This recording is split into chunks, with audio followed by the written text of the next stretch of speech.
ঘুম পাড়ানে বন্ধু তুমি কোন আসমানে তারা,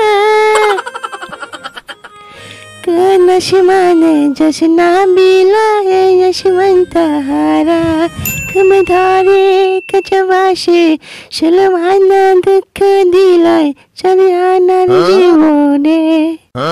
বন্ধুরা, আজকের গল্প হলো শিয়াল ও কুমিরের ব্যবসা নিয়ে। তাই গল্পটিকে এক্ষুনি লাইক করে চ্যানেলটাকে সাবস্ক্রাইব করে দেখতে থাকো। কে রে শিয়াল ভাই, কেমন আছিস? তোর মনে মনে হচ্ছে খুব দুঃখ। হ্যাঁ রে কুমির ভাই, তোকে আমার আর এই মনের দুঃখে কি বলবো। আমার প্রেমিকা আমায় ছেড়ে চলে গেছে, আমি গরিব বলে। আরে শিয়াল ভাই, তুই এসব কি বলছিস? কিচ্ছু চিন্তা করিস না, দেখবি একদিন তুই আর আমি অনেক বড় ব্যবসায়ী হয়ে গেছি। আরে কুমির ভাই, তুই এসব কি কথা বলছিস? কি করে আমরা বড় ব্যবসায়ী হতে পারবো? কি করব বল তাহলে দেখি।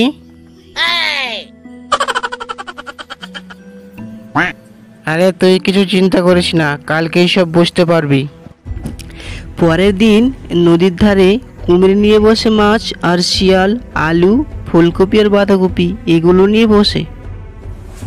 কি রে কুমির ভাই, সেই সকাল থেকে বসে আছি, এতক্ষণ থেকে তুই একটা কাস্টমার পাইল না, ব্যবসায় কি লস হবে নাকি?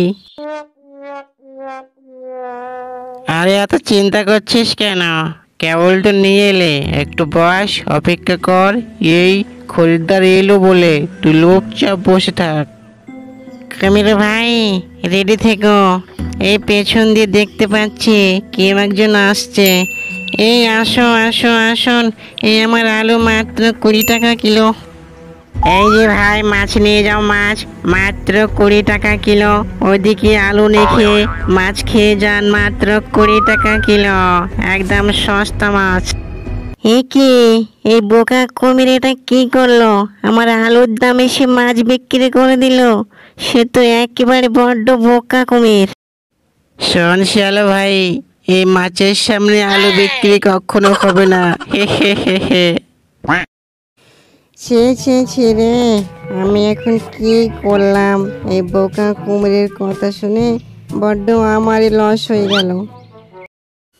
কে গো শিয়াল ভাই, তোমার কি হলো এই সময়? কি লসের কথা বলছো? কদিনই আমায়। আরে বান্দর ভাই, আমার দুঃখের কথা বলবো কি আর তোকে? বলতে লজ্জা লাগছে আমাকে। তুই দেখলি তো, আমি আর কুমির একসঙ্গে বাজারে বসেছিলাম।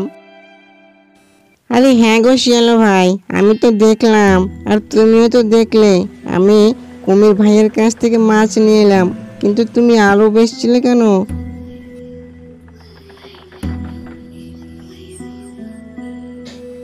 আসলে বান্দর ভাই, আমাকে কুমিরই বলেছিল যে আমায় আলু নিয়ে যাবি। ওও বলছিল, কিন্তু ওই মাছ নিয়ে চলে গেছে। তাহলে কি আমার আলু কেউ নেয়? আমার অনেক টাকা লস হয়ে গেছে বান্দর ভাই, আমি এখন কি করব? শোনো শিয়াল ভাই, তুমি সামনে সোজা চলে যাও, সামনে দেখবে একটা বড় নদী আছে। ওইখানে গিয়ে তোমার কষ্টের কথা বলবে, তাহলে তোমার সাহায্য করতে পারে। তারপর শিয়াল বানরের কথা মতন সে রাস্তা দিয়ে নদীর খোঁজে হাঁটতে থাকে। তারপর সে নদীর ধারে এসে দাঁড়িয়ে বলতে থাকে, নদীর ধারে তো চলে এলো, কিন্তু এইখানে তো কাউকে দেখতে পাচ্ছি না। বাদুর ভাইও কি আমায় বোকা বানাচ্ছে নাকি?